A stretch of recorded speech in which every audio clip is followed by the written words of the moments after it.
Alright, okay, so I'm back on paper. Just wanted to try out the iPad. Okay, let's do the very last question of this tutorial and of this session. It's also on average speed.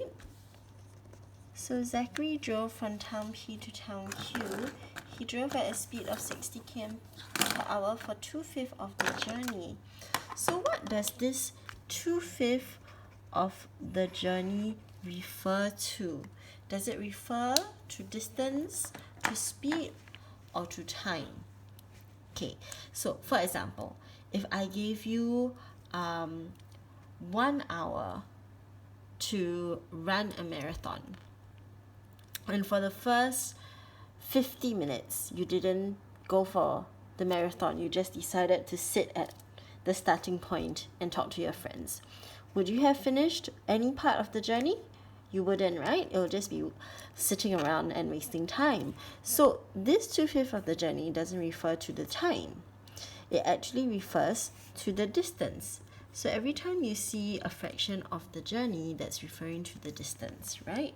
So I would have this amount of distance at this speed. Then he decreased his speed by 15 km per hour. Let's just highlight for now. And took another 48 minutes to complete the rest of his journey. So from here, I'm going to make some notes. This is for 3/5 of the journey, which refers to the distance. Okay, and now he's at a speed of 45 km per hour. So you can include that step there, 60 decreasing by 15 equals 45 km per hour. All right. So if we have the time and we have the speed, then we can find the distance. So let's write here distance of the second part of the journey. The second part of the journey is 3/5 of the journey. Okay, so I have speed times time. Remember, you have to change the minutes to hours, which is why I put it over 60. Okay, let's key into our calculators.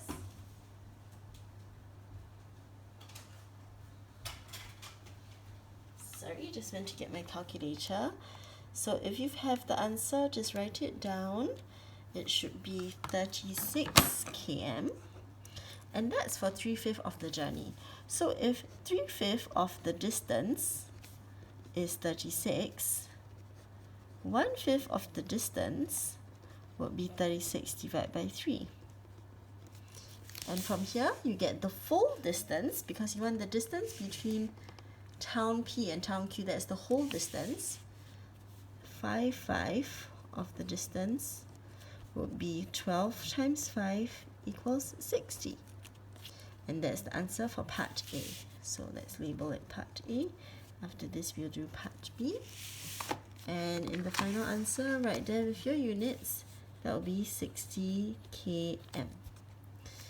Okay, remember, for average speed, the formula must be total distance over total time.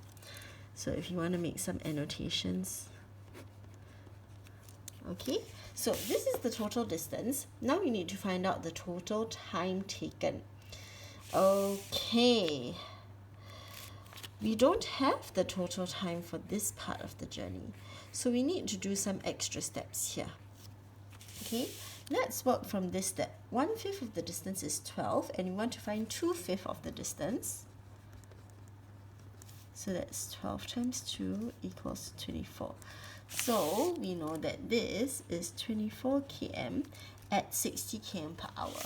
So then we can get the time taken for the first part of the journey. Okay, how do you get time? That's distance over speed. So 24 over 60 hours. This is referring to hours, right? Because we use the same units as here. Okay. So now that I have the time here, I'll combine it with the time for the second part of the journey, which is 48 minutes, which we wrote here just now. So let me write there, total time equals to 24 over 60. That's 24 minutes, by the way, because it's over 60, over plus 48 over 60. So that will give you, key into your calculators,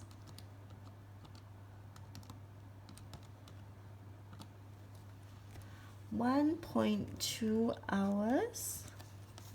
You can also put it in mixed number, that's fine.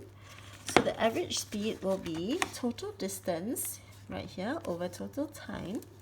So average speed equals total distance divided by total time, which will be 50 km per hour. Okay, and then we are done with question 9. So we are done with all the examples.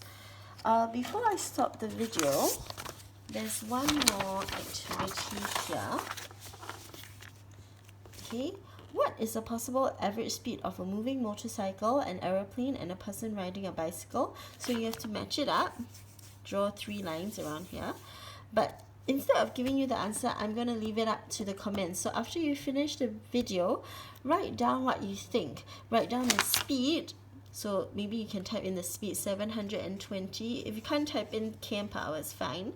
And then you tell me what this could be. You think it's an aeroplane, a person on a bicycle, or a moving motorcycle. And write that down. And then once you've checked out answers with each other, just match it on your own paper. Remember, you still need to submit all these worksheets eventually to me. Okay, and with that, we are done with the video. So just continue to read the comments until I've reached the last post where I've said this is the end of the session. Then you can close the window. All right, thank you, class.